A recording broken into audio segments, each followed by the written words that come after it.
Hello everyone, very good evening. I hope you are fine. आपके अपने YouTube channel expert classes by Manju ma'am में स्वागत है, अभिनंदन है।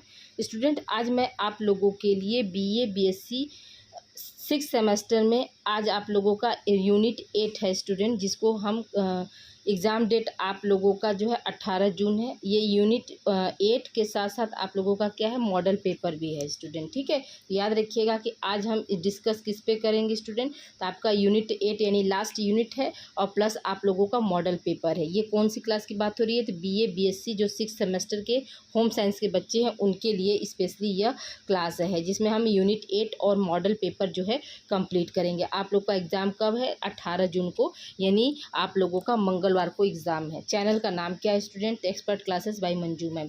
जैसा कि हमने आप लोगों को कहा था स्टूडेंट कि आप लोगों का मॉडल यूनिट 8 और मॉडल पेपर के साथ रहेगा, तो आज आप लोगों को वो क्लास दे रही हूँ। और कल हो सकता है अगर समय रहे स्टूडेंट, एक और मॉडल क्लास आप लोगों की मैं लगा दूंगी, जो कि ओवरऑल यूनिट से रहेगा। और जो बच्चे हमारे नहीं देखे हैं, जो आज पहली बार क्लास देख रहे हैं, तो इसकी पूर्व की क्लासेस जाकर यूट्यूब पर कहाँ से देखना उनको स्टूडेंट याद रखिएगा कि प्ले लिस्ट से जाकर यूट्यूब की क्लास वो देख सकते हैं और इसके साथ साथ अपनी तैयारी को वो बेहतर कर सकते हैं स्टूडेंट। ठीक है, तो आइए स्टूडेंट देखिए, पहला अब आपका प्रश्न क्या है। पहला प्रश्न है कि यकृत से संबंधित बीमारियां हैं। पहला ऑप्शन क्या है, पीलिया। दूसरा ऑप्शन हेपेटाइटिस। तीसरा ऑप्शन है सिरोसिस। चौथा ऑप्शन है हेपेटिकोमा और पांचवा ऑप्शन है उपरोक्त सभी स्टूडेंट। याद रखिएगा कि यकृत से संबंधित कौन कौन सी बीमारियां होती है स्टूडेंट। आपकी पीलिया भी होती है, हेपेटाइटिस भी होता है, सिरोसिस भी होता है, हेपेटिक कोमा भी होता है। इसलिए यहाँ पे क्या हो जाएगा, आपका उपरोक्त सभी आंसर हो जाएगा स्टूडेंट। ठीक है, आइए आगे हम बात करते हैं, अगले प्रश्न की तरफ चलते हैं स्टूडेंट। अगला प्रश्न हमारा क्या है, पीलिया के लक्षण है। पहला ऑप्शन क्या है, सिर में दर्द। दूसरा ऑप्शन है त्वचा, आँखों का रंग। ठीक है, त्वचा कॉमा रहेगा स्टूडेंट। आँखों का रंग पीला, भूख की कमी, मूत्र में बिलिरुबिन समाप्त हो जाना, और लास्ट ऑप्शन क्या है, उपरोक्त सभी स्टूडेंट। याद रखिएगा कि ये इसका आंसर क्या हो जाएगा, आपका उपरोक्त सभी हो जाएगा। ठीक है, यानी पीलिया के कंडीशन में क्या होता है, सर में दर्द भी होता है, त्वचा और आँखों का रंग क्या होता है, पीला हो जाती है, और उस व्यक्ति को या उस महिला को क्या होता है, भूख की कमी लगती है, और मूत्र में क्या होता है, बिलिरुबिन जो पिगमेंट्स होती है वो बिल्कुल क्या होती है, समाप्त होने के कगार पे हो जाती है। अगला प्रश्न क्या है स्टूडेंट, अगला प्रश्न हमारा है कि हेपेटाइटिस रोग होता है। पहला ऑप्शन क्या है, वायरस से। दूसरा ऑप्शन है जीवाणु। तीसरा ऑप्शन है आर्सेनिक तथा कार्बन टेट्राक्लोराइड। चौथा ऑप्शन है उपरोक्त सभी स्टूडेंट। याद रखिएगा कि जो हेपेटाइटिस रोग होता है वो क्या है, उपरोक्त सभी से होता है। ठीक है, किससे होता है स्टूडेंट, उपरोक्त सभी, यानी वायरस से भी होता है। ठीक है, वायरस से भी होता है, जीवाणु से भी होता है, और आर्सेनिक तथा कार्बन टेट्राक्लोराइड से भी होता है। अगला प्रश्न हमारा क्या कर रहा है स्टूडेंट, अगला प्रश्न है आपका, हेपेटाइटिस फैलाने वाले वायरस हैं। पहला ऑप्शन क्या है, मैगलो वायरस। दूसरा ऑप्शन रूबेला वायरस। तीसरा ऑप्शन है पीत ज्वर वायरस। चौथा ऑप्शन है HDV वायरस, और पांचवा ऑप्शन है उपरोक्त सभी स्टूडेंट। तो याद रखिएगा कि इसका आंसर क्या हो जाएगा, आपका उपरोक्त सभी हो जाएगा स्टूडेंट। ठीक है, अगले प्रश्न की तरफ हम चलते हैं स्टूडेंट। अगला प्रश्न हमारा क्या कह रहा है, अगला प्रश्न है आपका कि सिरोसिस रोग किससे स्टूडेंट।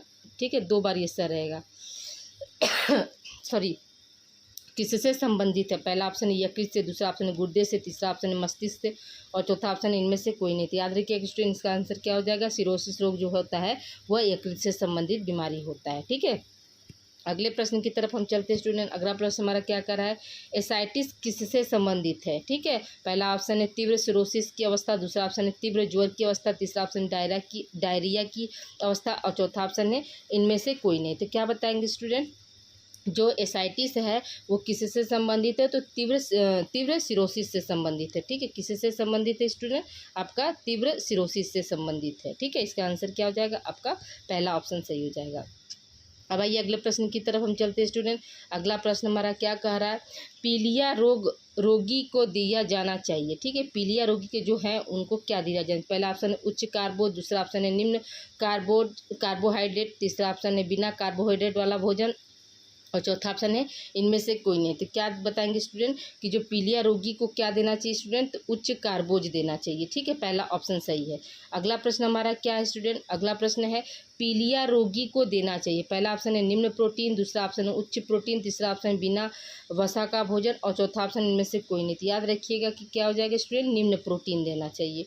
अगला प्रश्न क्या है स्टूडेंट आपका, देखिए अब ये तीनों को मिला के हो गया, कि पीलिया रोग में रोगी को दिया जाना चाहिए। पहला क्या, उच्च कार्बोज, अभी बताएं स्टूडेंट, निम्न प्रोटीन ये भी होना चाहिए, कम वसा और उपरोक्त सभी। तो याद रखिएगा कि पीलिया में क्या होता है, ये सभी देना चाहिए, यानी जो कार्बोज की मात्रा होती है वो अच्छी होनी चाहिए, प्रोटीन जो होता है कम में देना चाहिए, निम्न प्रोटीन देना चाहिए, और वसा भी क्या होना चाहिए, कम में देना चाहिए। ठीक है, अगले प्रश्न की तरफ हम चलते हैं स्टूडेंट। अगला प्रश्न हमारा क्या है, पीलिया रोग में रोगी की आंखें हो जाती हैं पीली, नीली, लाल, इनमें से कोई नहीं। तो क्या हो जाएगा स्टूडेंट, आपकी पीलिया रोग में रोगी की आंखें कैसी हो जाती हैं, तो पीली हो जाती हैं। पहला ऑप्शन सही हो जाएगा। अगला प्रश्न हमारा क्या है स्टूडेंट, कि पित्ताशय का रंग होता है। पहला ऑप्शन है गहरे हरे रंग का, दूसरा ऑप्शन है गहरे लाल रंग का, तीसरा ऑप्शन है नीले रंग का, और चौथा ऑप्शन इनमें से कोई नहीं। तो हम क्या बताएंगे स्टूडेंट, पित्ताशय का रंग जो होता है वो गहरे हरे रंग का होता है। ठीक है, अगले प्रश्न की तरफ हम चलते हैं स्टूडेंट। अगला प्रश्न हमारा क्या है, कि पित्ताशय से संबंधित बीमारियां। पहला ऑप्शन है कोलसिस्टाइटिस, दूसरा ऑप्शन है पथरी, तीसरा ऑप्शन है उपरोक्त दोनों। इसका आंसर क्या हो जाएगा स्टूडेंट, आपका उपरोक्त दोनों हो जाएगा। ठीक है, यानी कोलसिस्टाइटिस भी होती है और पथरी भी होती है, क्या, पित्ताशय से संबंधित बीमारियां होती हैं। अगला प्रश्न क्या है स्टूडेंट, अगला प्रश्न है पित्त रस बनता है। पहला ऑप्शन है यकृत में, दूसरा ऑप्शन अग्नाशय, तीसरा ऑप्शन पित्ताशय और चौथा ऑप्शन है गुर्दे में। तो क्या बताएंगे स्टूडेंट, जो पित्त होता है वो कहाँ बनता है, तो वो आपका यकृत में बनता है। कहाँ बनता है स्टूडेंट, यकृत में बनता है। अगला प्रश्न क्या है स्टूडेंट, अल्फा सेल्स स्रावित करती हैं। पहला ऑप्शन है इंसुलिन, दूसरा ऑप्शन है ग्लूकेगन, तीसरा ऑप्शन उपरोक्त दोनों और चौथा ऑप्शन है इनमें से कोई नहीं। तो क्या कहे बताएंगे स्टूडेंट, ग्लूकेगन जो है वो अल्फा सेल्स जो है स्रावित करती हैं। इंसुलिन को कौन स्रावित करता है स्टूडेंट, तो याद रखिएगा इंसुलिन को जो है बीटा सेल्स जो होती हैं वो स्रावित करती हैं। इंसुलिन की कमी से ही क्या होता है, डायबिटीज हो जाता है स्टूडेंट। ठीक है, अगला प्रश्न हम चलते हैं स्टूडेंट, कोलसिस्टाइटिस रोग में शरीर का कौन सा अंग प्रभावित होता है। पहला ऑप्शन है अग्नाशय, दूसरा ऑप्शन है लीवर, तीसरा ऑप्शन है गुर्दा, चौथा ऑप्शन इनमें से कोई नहीं। तो याद रखिएगा कि कोलसिस्टाइटिस रोग में जो होता है वो कौन सा अंग जो प्रभावित होता है स्टूडेंट, अग्नाशय प्रभावित होता है। अगला प्रश्न क्या है स्टूडेंट, अगला प्रश्न हमारा है कि किडनी की इकाई को क्या कहते हैं, नेफ्रॉन, नेफ्रोसिस, सिरोसिस, इनमें से कोई नहीं। तो याद रखिएगा कि इसका आंसर क्या हो जाएगा, नेफ्रॉन। किडनी की इकाई को हम क्या कहते हैं स्टूडेंट, नेफ्रॉन कहते हैं। अगला प्रश्न हमारा क्या है स्टूडेंट, लूप ऑफ हेनले कहाँ पाया जाता है। लूप ऑफ हेनले कहाँ पाया जाता है, किडनी में, लीवर में, मस्तिष्क में, हृदय में। तो याद रखिएगा कि लूप ऑफ हेनले जो होता है वो कहाँ पाया जाता है स्टूडेंट, किडनी में पाया जाता है। अगला प्रश्न क्या है स्टूडेंट, अगला प्रश्न देखिए हमारा है पूर्ण तरल आहार है। पहला ऑप्शन क्या है, मट्ठा, दूसरा ऑप्शन है केला, तीसरा ऑप्शन है खिचड़ी और चौथा ऑप्शन इनमें से कोई नहीं। तो पूर्ण तरल आहार क्या होता है स्टूडेंट, आपका मंठा होता है। ठीक है, पूर्ण तरल आहार क्या होगा, मंठा होगा। अगला प्रश्न क्या है स्टूडेंट, कोमल आहार नहीं है। पहला ऑप्शन है सूप, दूसरा ऑप्शन है खीर, ठीक है, तीसरा ऑप्शन है पुडिंग और चौथा ऑप्शन है खिचड़ी। तो याद रखिएगा स्टूडेंट कि पूर्ण तरल आहार कौन नहीं है, आपका सूप है। पहला ऑप्शन सही हो जाएगा। अगले प्रश्न की तरफ हम चलते हैं स्टूडेंट। अगला प्रश्न हमारा क्या है, निम्न में तरल आहार का वर्ग नहीं है। पहला ऑप्शन ठोस आहार, दूसरा ऑप्शन है पूर्ण तरल, तीसरा ऑप्शन है सीमित द्रव्य आहार, चौथा ऑप्शन है अर्ध तरल। तो इसमें क्या हो जाएगा स्टूडेंट कि जो तरल आहार का वर्ग नहीं है तो ठोस आहार। ठीक है, अब अगले प्रश्न की तरफ चलते हैं स्टूडेंट। अगला प्रश्न हमारा क्या कह रहा है, तो देखिए नेक्स्ट क्वेश्चन है हमारा स्टूडेंट। अगले प्रश्न की तरफ हम चलते हैं। अगला प्रश्न क्या है, निम्न में कुपोषण का लक्षण नहीं है। पहला ऑप्शन है चमकीले बाल, दूसरा ऑप्शन अस्वस्थ शरीर, तीसरा ऑप्शन है कड़ी मांसपेशियां, चौथा ऑप्शन इनमें से कोई नहीं। तो देखिए स्टूडेंट, निम्न कुपोषण का लक्षण कौन सा नहीं स्टूडेंट, याद रखिएगा कि चमकीले बाल जो होते हैं वो निम्न में से कुपोषण के लक्षण नहीं है। अगले प्रश्न की तरफ हम चलते हैं। अगला प्रश्न क्या, उत्तम पोषण कहते हैं। पहला ऑप्शन सुपोषण, दूसरा ऑप्शन है कुपोषण, तीसरा ऑप्शन है अति पोषण और चौथा ऑप्शन है अल्प पोषण। उत्तम पोषण हम किसको कहेंगे स्टूडेंट, याद रखिएगा कि सुपोषण को कहते हैं। किसको कहते हैं स्टूडेंट, सुपोषण को कहते हैं। अगला प्रश्न हमारा क्या है कि निम्न में वृद्धि कारक पौष्टिक तत्व है। पहला ऑप्शन है प्रोटीन, दूसरा ऑप्शन है ऊर्जा, तीसरा ऑप्शन है कार्बोहाइड्रेट, चौथा ऑप्शन है विटामिन। स्टूडेंट याद रखिएगा कि क्या आंसर हो जाएगा आपका प्रोटीन। वृद्धि कारक तत्व जो है किसे हम कहते हैं स्टूडेंट, प्रोटीन को कहते हैं। प्रोटीन को क्या है, बॉडी बिल्डिंग ब्लॉक भी कहा जाता है स्टूडेंट। ठीक है, अगला प्रश्न क्या है स्टूडेंट, अगला प्रश्न है हमारा कि निम्न में ऊर्जा उत्पादन पौष्टिक तत्व है। पहला ऑप्शन क्या है, कार्बोज और वसा, दूसरा ऑप्शन है प्रोटीन वसा, तीसरा ऑप्शन है खनिज लवण एवं प्रोटीन, चौथा ऑप्शन है इनमें से कोई नहीं। तो याद रखिएगा स्टूडेंट कि जो है ऊर्जा उत्पादक तत्व जो है किसको हम कहते हैं, तो आपका कार्बोज एवं वसा हो जाएगा। क्यों, क्योंकि कार्बोज और वसा से ही क्या होता है, ऊर्जा जो होती है अधिक मात्रा में पाई जाती है स्टूडेंट। तो याद रखिएगा कि 1 ग्राम जो है आपका कार्बोज से कितनी कैलोरी ऊर्जा ऊर्जा मिलती है स्टूडेंट, तो 4.2 जो है कैलोरी ऊर्जा जो है कार्बो से मिलती है। और वसा से कितनी मिलती है स्टूडेंट, याद रखिएगा कि 1 ग्राम में जो है 9 कैलोरी जो होती है वो आपकी वसा से मिलती है। ठीक है, 9 कैलोरी क्या होती है स्टूडेंट, वसा से मिलती है। और कार्बोहाइड्रेट से जो होता है वो कितना मिलता है स्टूडेंट, याद रखिएगा 4.2 होता है, कहीं कहीं क्या होता है 4 पॉइंट भी दिया था। और 1 ग्राम जो है प्रोटीन से कितना मिलता है स्टूडेंट, 1 ग्राम जो है आपका प्रोटीन से कितना मिलेगा ऊर्जा, तो उससे भी आपका जो है 4 कैलोरी जो ऊर्जा मिलती है। ठीक है, याद रखिएगा इस चीज़ को। ओके आगे हम चलते हैं। अगला प्रश्न क्या है स्टूडेंट कि कौन सा पौष्टिक तत्व नहीं है। पहला ऑप्शन है भोजन, दूसरा ऑप्शन है प्रोटीन, तीसरा ऑप्शन है विटामिन, चौथा ऑप्शन है वसा। तो याद रखिएगा स्टूडेंट कि ये तीनों प्रोटीन, विटामिन और वसा, कार्बोहाइड्रेट, जल, खनिज, लवण, ये सब क्या सब आपके पौष्टिक तत्व होते हैं। और ये सही सारे तत्व मिलकर ही क्या करते हैं, भोजन का निर्माण करते हैं। तो अब प्रश्न के अनुसार यहाँ पर आंसर क्या हो जाएगा, भोजन। ठीक है, अगला प्रश्न की तरफ हम चलते हैं स्टूडेंट। अगले प्रश्न की तरफ देखिए, अगला प्रश्न है आपका कुपोषण का कारण है। पहला ऑप्शन है दोषपूर्ण भोजन, दूसरा ऑप्शन उपचारात्मक पोषण, तीसरा ऑप्शन है पर्याप्त आहार, चौथा ऑप्शन इनमें से कोई नहीं।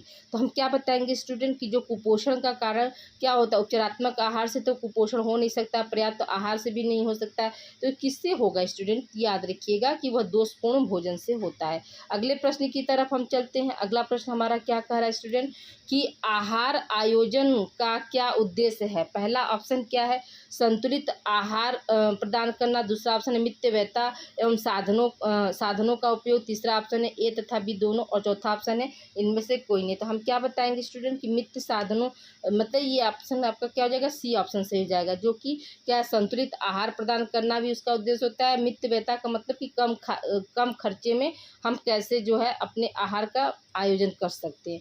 अगला प्रश्न क्या है स्टूडेंट, आहार आयोजन को प्रभावित करने वाला तत्व नहीं है। देखिए स्टूडेंट, नहीं है तत्व पर विशेष ध्यान दीजिएगा। पहला क्या है, अध्ययन, दूसरा ऑप्शन है आयु, तीसरा ऑप्शन है जाति, चौथा ऑप्शन है लिंग। तो याद रखिएगा स्टूडेंट की जाति, लिंग, आयु ये सब क्या सब आपके जो है प्रभावित करने वाले तत्व होते हैं, लेकिन जो अध्ययन होता है वो हमारा क्या है, प्रभावित करने वाला तत्व नहीं होता है। अगला प्रश्न हमारा क्या है स्टूडेंट, आहार आयोजन से लाभ है। पहला ऑप्शन है समय का सदुपयोग, दूसरा ऑप्शन है धन का सदुपयोग, तीसरा ऑप्शन है कार्य सरलीकरण, चौथा ऑप्शन है उपरोक्त सभी स्टूडेंट। तो यहाँ पे क्या हो जाएगा आपका, यहाँ पर कौन सा आंसर हो जाएगा, तो याद रखिएगा कि आहार आयोजन से क्या होता है, ये सारे लाभ होते हैं। कौन कौन से, समय का सदुपयोग भी होता है, धन का सदुपयोग भी होता है, और कार्य जो है आसानी से हो जाता है। ठीक है, अगले प्रश्न की तरफ हम चलते हैं स्टूडेंट। अगला प्रश्न क्या है, सुपोषित व्यक्ति होता है। पहला ऑप्शन सुविकसित, दूसरा ऑप्शन सुसंगठित, तीसरा ऑप्शन स्वस्थ, और चौथा ऑप्शन है उपरोक्त सभी स्टूडेंट। इसका आंसर क्या हो जाएगा आपका, उपरोक्त सभी हो जाएगा। क्या हो जाएगा स्टूडेंट, उपरोक्त सभी हो जाएगा। अगले प्रश्न की तरफ हम चलते हैं स्टूडेंट। अगला प्रश्न क्या है, अंडा, पालक, मेथी, बथुआ में सर्वाधिक निम्न में से कौन सा खनिज तत्व पाया जाता है। पहला ऑप्शन है लौह लवण, दूसरा ऑप्शन है कैल्शियम, तीसरा ऑप्शन है नियासिन, चौथा ऑप्शन है आयोडीन। स्टूडेंट याद रखिएगा कि क्या पाया जाएगा, सबसे ज़्यादा जो होता है आपका लौह यानी लोहा वाला जो आयरन होता है वो सबसे ज़्यादा जो है इन सब में पाया जाता है। ठीक है, अगले प्रश्न की तरफ हम चलते हैं स्टूडेंट। अगला प्रश्न हमारा क्या कह रहा है, तो अगला प्रश्न देखिए ये है कि अस्थियों एवं दांतों को सुदृढ़ बनाने वाला खनिज कौन सा है। पहला ऑप्शन है कैल्शियम, दूसरा ऑप्शन है प्रोटीन, तीसरा ऑप्शन है जल, और चौथा ऑप्शन है विटामिन। स्टूडेंट ये क्या हो जाएगा आपका, कैल्शियम हो जाएगा स्टूडेंट। ठीक है, यानी यहाँ पर क्या हो जाएगा, कैल्शियम। अगला प्रश्न हमारा क्या करे स्टूडेंट कि हीमोग्लोबिन के संश्लेषण के लिए निम्न में से किसकी उपस्थिति आवश्यक है। पहला ऑप्शन क्या है लोहा, दूसरा ऑप्शन है लौह तत्व, दूसरा ऑप्शन है कैल्शियम, तीसरा ऑप्शन है विटामिन, चौथा ऑप्शन है खनिज लवण। तो अब हम क्या बताएंगे स्टूडेंट कि जो है हीमोग्लोबिन। देखिए तो यहाँ पे क्या हो जाएगा आपका पहला ऑप्शन सही हो जाएगा स्टूडेंट याद रखिएगा कि इस पर आप लोगों के जो सीनियर हैं एमए जो है उनकी भी क्लास जो है स्टूडेंट इस पर लगती है। ठीक है, एमए गृह विज्ञान की क्लास लगती है और आप लोगों का भी क्लास इसी चैनल पर चल रहा है स्टूडेंट। उसके साथ साथ याद रखिएगा कि आपके जो छोटे भाई बहन हैं यानी जो क्या है बीए बीएससी सेकेंड सेमेस्टर और फोर्थ सेमेस्टर में जो है स्टूडेंट उनका जो है को करिकुलर का क्लास और होम साइंस की क्लास जो है इसी चैनल पर लगती है। तो प्लीज़ आप लोगों से हम्बल रिक्वेस्ट है कि आप लोग इस चैनल को दे दीजिए ताकि वो अपनी तैयारी को बेहतर कर सके स्टूडेंट। आइए हम अब देखिए अगला प्रश्न हमारा है स्टूडेंट, अगले प्रश्न की तरफ हम बढ़ते हैं। तो देखिए अगला प्रश्न क्या है कि हृदय तथा उसकी बीमारी के अध्ययन को क्या कहते हैं। पहला ऑप्शन क्या है कार्डियोलॉजी, दूसरा है हिपैटोलॉजी, तीसरा ऑप्शन है ऑस्टियोलॉजी और चौथा ऑप्शन है इनमें से कोई नहीं। तो याद रखिएगा कि हृदय तथा उससे संबंधित बीमारी को हम क्या कहते हैं स्टूडेंट, कार्डियोलॉजी कहते हैं। क्या कहते हैं, कार्डियोलॉजी कहते हैं। अब यहाँ पे एक प्रश्न और बन सकता है स्टूडेंट की हृदय का जो है मतलब हृदय में कितने जो है चैम्बर होते हैं। तो क्या बताएंगे स्टूडेंट, 4 चैम्बर होते हैं। कितने चैम्बर होते हैं या कितने कोष्ठ होते हैं, तो क्या बताएंगे, 4 चैम्बर बताएंगे। हृदय में जो है कितनी वाल्व पाई जाती हैं, तो क्या बताएंगे स्टूडेंट, 2 वाल्व पाई जाती है। कितनी वाल्व, 2 वाल्व होते हैं।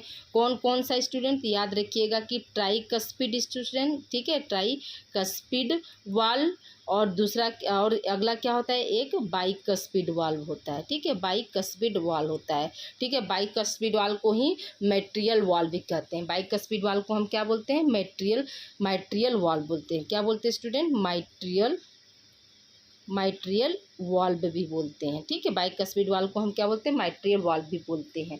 ठीक है, तो याद रखिएगा कि ये क्या है, हार्ट से संबंधित। जो ट्राइकस्पिड वाल्व होता है वो कहाँ पाया जाता है, तो याद रखिएगा कि राइट आर्टिकल और राइट वेंट्रिकल के बीच में जो है ट्राइकस्पिड वाल्व, और बाइकस्पिड वाल्व जो होता है वो लेफ्ट आर्टिकल लेफ्ट आर्ट्रियम और लेफ्ट वेंट्रिकल के बीच में बाइकस्पिड वाल्व पाया जाता है। आई होप यहाँ तक आप लोग को समझ में आ गया। वाल्व का मतलब क्या होता है स्टूडेंट, कपाट होता है। वाल्व का मतलब क्या होता है, कपाट। कपाट का मतलब क्या होता है, दरवाजा। ठीक है, कपाट का मतलब क्या होता है, दरवाजा। अब देखिए यहाँ पे एक क्वेश्चन और बन सकता है कि हृदय में जो है कौन सा ब्लड बहता है या हृदय में कौन सा ब्लड जाता है। तो आप क्या बताएंगे, दोनों, शुद्ध और अशुद्ध दोनों तरह के ब्लड जो होते हैं वो हार्ट में जाते हैं स्टूडेंट। ठीक है, अब देखिए अगला प्रश्न क्या है स्टूडेंट कि सामान्य वयस्क मनुष्य के हृदय का वजन कितना होता है। पहला ऑप्शन क्या है, 300 ग्राम, दूसरा ऑप्शन है 500 ग्राम, तीसरा ऑप्शन है 800 ग्राम और चौथा ऑप्शन है 1000 ग्राम। तो क्या बताएंगे स्टूडेंट कि 300 ग्राम। क्या बताएंगे स्टूडेंट,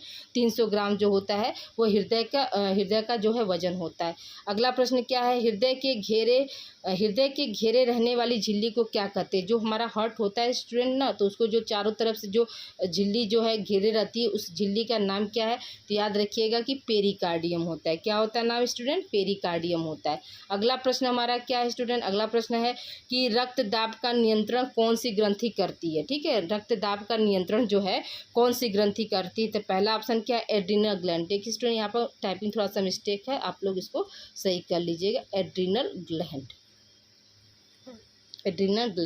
ठीक है, दूसरा क्या है, अधिवृक्क होगा स्टूडेंट। ठीक है, ये भी टाइपिंग मिस्टेक है, इसको भी आप लोग सही कर लीजिएगा, अधिवृक्क ग्रंथि। और ए तथा बी दोनों और इनमें से कोई नहीं। याद रखिएगा क्या हो जाएगा, तीसरा ऑप्शन से हो जाएगा, ए तथा बी दोनों। ठीक है, अगला प्रश्न हमारा क्या है स्टूडेंट, एक सामान्य व्यक्ति का रुधिर दाब होता है। पहला ऑप्शन क्या है आपका 120/80 mmHg, दूसरा ऑप्शन क्या है 80/120 mmHg, तीसरा ऑप्शन क्या है 140/90 mmHg और चौथा ऑप्शन क्या है आपका 130/100 mmHg। तो देखिए स्टूडेंट हम आप लोग को जब क्लास ले रहे थे तो उस समय बताए थे कि 120/80 क्या होता है, mmHg होता है। ठीक है, mmHg होता है। ठीक है, 120 को हम क्या बोलते हैं स्टूडेंट, सिस्टोलिक बोलते हैं। 120 वाले को हम क्या बोलते हैं, सिस्टोलिक कहते हैं स्टूडेंट। और 80 वाले को हम क्या बोलते हैं, डायस्टोलिक कहते हैं। क्या बोलते हैं, डायस्टोलिक बोलते हैं स्टूडेंट। ठीक है, आई होप यहाँ तक आप लोग को क्लियर हो गया होगा। तो अगला प्रश्न हमारा क्या स्टूडेंट, देखिए इसका डायरेक्ट आंसर हम लिख दिए यहाँ पे कि हृदय की पहली ध्वनि को क्या कहते हैं। ठीक है, हृदय की पहली ध्वनि क्या कहलाती है, तो लव कहलाती है। ठीक है, हृदय में जो है कितने तरह के जो है साउंड निकलते हैं स्टूडेंट, तो याद रखिएगा कि जो हमारे हार्ट में जो होता है वो साउंड कितने तरह का निकलता है, तो 2 तरह का होता है। हमारा हार्ट कितने चैम्बर वाला होता है, तो 4 चैम्बर वाला होता है। ठीक है, वाल्व जो होती है यहाँ पे क्या होता है, यहाँ पर ट्राइकस्पिड वाल्व और यहाँ पे क्या होता है, बाइकस्पिड वाल्व पाई जाती है। ठीक है, अगला प्रश्न क्या है स्टूडेंट कि हृदय की दूसरी ध्वनि को क्या कहते हैं, तो डब कहते हैं स्टूडेंट, डबल नहीं, डब, याद रखिएगा, लब डब लब डब लब डब, ये क्या होती है, ध्वनि होती है। लव जो होती है सॉरी स्टूडेंट, लब जो होती है वो पहली ध्वनि होती है और डब की जो ध्वनि होती है वो दूसरी ध्वनि होती है। ठीक है, अगला प्रश्न क्या है स्टूडेंट कि हृदय की धड़कन को किस यंत्र द्वारा नापा जाता है? तो स्टेथोस्कोप के द्वारा नापा जाता है। ठीक है, अगले प्रश्न की तरफ हम चलते हैं स्टूडेंट। अगला हमारा प्रश्न क्या कह रहा है? तो देखिए अगला प्रश्न है कि हृदय की धड़कन को क्या कहते हैं? जो हार्ट चलती है तो उसे हम क्या किस नाम से जानते हैं? हार्ट बीट के नाम से जानते हैं। अगला प्रश्न हमारा क्या है स्टूडेंट कि उच्च रक्तचाप का सामान्य से अधिक होना क्या कहलाता है? तो हाइपरटेंशन कहलाता है। उच्च रक्तचाप का सामान्य से अधिक होना क्या कहलाता है? तो हाइपरटेंशन कहलाता है स्टूडेंट। अगले प्रश्न की तरफ हम चलते हैं। हृदय का प्रारंभिक पेसमेकर किसे कहते हैं? ठीक है, हृदय का प्रारंभिक पेसमेकर जो है किसे कहते हैं स्टूडेंट? यसे नोड को कहते हैं। किसे कहते हैं? यसे नोड को कहते हैं। अगला प्रश्न हमारा क्या है स्टूडेंट? हृदय की धड़कन का सामान्य से कम होना क्या कहलाता है? बेडिकार्डिया कहलाता है। सामान्य से अधिक होना क्या कहलाता है स्टूडेंट? अधिक में क्या था अभी बताया है?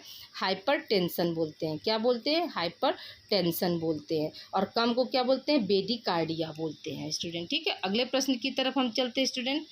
सॉरी अभी क्या गया, सॉरी, रक्तचाप का सामान्य से अधिक होना वो हाइपरटेंशन कहलाता है और धड़कन का जो है मतलब सामान्य से कम होना वो क्या कहता है? बेडिकार्डिया कहलाता है। ठीक है, अगला प्रश्न हमारा क्या है? हृदय धड़कन का सामान्य से अधिक होना क्या कहलाता है?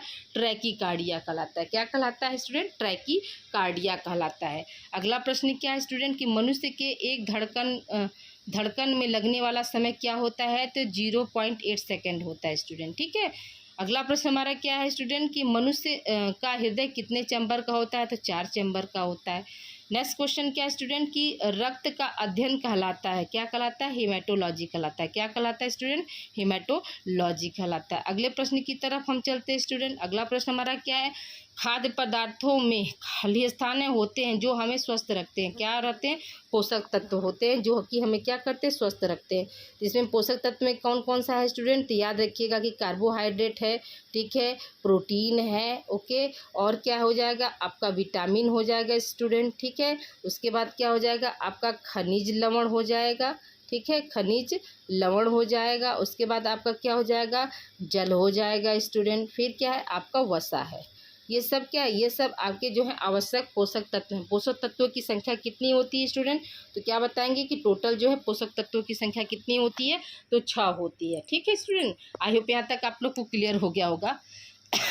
अब आइए आगे हम बात करते हैं स्टूडेंट कि जंक फूड में होता है। जंक फूड में क्या होता है? बहुत सारा नमक, बहुत सारी चीनी, बहुत सारी वसा, उपरोक्त सभी स्टूडेंट। ये क्या होगा? आपका उपरोक्त सभी हो जाएगा।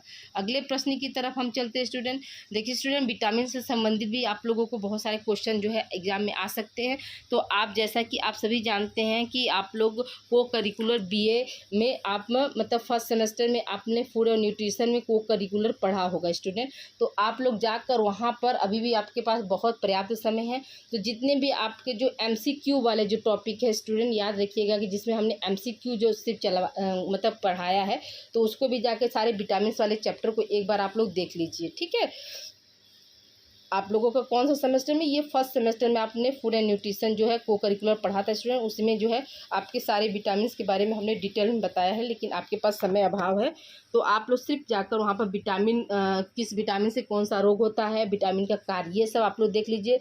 विटामिन का जो है रासायनिक नेम क्या क्या होता है, ये सब आप लोग वहाँ से जाकर देख लीजिए। ठीक है, अब आइए हम अगले प्रश्न की तरफ चलते हैं स्टूडेंट। अगला प्रश्न क्या है? बेरी विटामिन की कमी के कारण होता है। तो क्या होता है? बेरी जो रोग होता है स्टूडेंट, ठीक है, यहाँ पर रोग होगा। बेरी रोग जो है किस विटामिन के कमी के कारण होता है? तो विटामिन B1, जिसका रासायनिक नेम क्या होता है? थायमीन होता है, इसको हम, ठीक है। अगला प्रश्न क्या है? स्कर्वी रोग होता है, किस कमी से होता है? विटामिन C की कमी से होता है। किस कमी से होता है स्टूडेंट? विटामिन C की कमी से होता है। अगला प्रश्न क्या है? रतौंधी रोग होता है, तो विटामिन A की कमी से। विटामिन A का रासायनिक नेम क्या होता है स्टूडेंट? याद रखिएगा कि रेटिनॉल होता है। विटामिन A का रासायनिक नेम क्या होता है? रेटिनॉल होता है। घेंघा रोग होता है आयोडीन की कमी से। घेंघा रोग क्या होता है? आयोडीन की कमी से होता है। अगला प्रश्न क्या है? रक्त अल्पता रोग होता है। पहला ऑप्शन, सॉरी ऑप्शन नहीं है यहाँ पर, याद रखिएगा कि जो एनीमिया एनीमिया होता है वो किसकी किसकी कमी से होता है, आयरन से, फॉलिक एसिड, विटामिन B12 से होता है। अगले प्रश्न की तरफ हम चलते हैं स्टूडेंट, किस टेम्परेचर पर एंजाइम अधिक सक्रिय हो जाते हैं, यानी कौन सा तापमान पर जो है एंजाइम जो है अधिक माने कार्य करने लगते हैं। तो याद रखिएगा कि 40 डिग्री सेल्सियस पर जो एंजाइम होते हैं वो अधिक कार्य करते हैं। ठीक है, अगला प्रश्न क्या है स्टूडेंट, पित्त का निर्माण होता है किस में होता है, यकृत में होता है। किस में होता है स्टूडेंट, यकृत में होता है।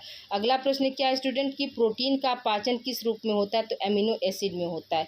फिर नेक्स्ट क्वेश्चन क्या है स्टूडेंट, यकृत में यूरिया संश्लेषण होता है। संश्लेषण का मतलब क्या होता है स्टूडेंट, बनना। तो किस चक्र के द्वारा जो है यकृत में यूरिया बनता है, तो आर्थिनिन चक्र के द्वारा स्टूडेंट। ठीक है, किस चक्र के द्वारा यूरिया जो बनता है, वो आर्थिनिन चक्र के द्वारा जो है आपका यूरिया बनता है। देखिए स्टूडेंट, ये सब आपके वन लाइनर क्वेश्चन थे। आई होप यहाँ तक आप लोग को समझ में आ गया होगा। तो प्लीज़ आप लोग वीडियो को रोक कर, आपके पास समय है तो लिख लीजिए, नहीं तो आप लोग एक मतलब 5-6 बार एक वीडियो को देख लेंगे तो सारे प्रश्न जो है आप लोगों को अच्छे से याद हो जाएंगे स्टूडेंट। ठीक है, तो आज की क्लास आप लोगों को कैसी लगी, तो आप लोग ज़रूर बताइएगा कमेंट करके कि आज की क्लास आप लोगों को कैसी लगी।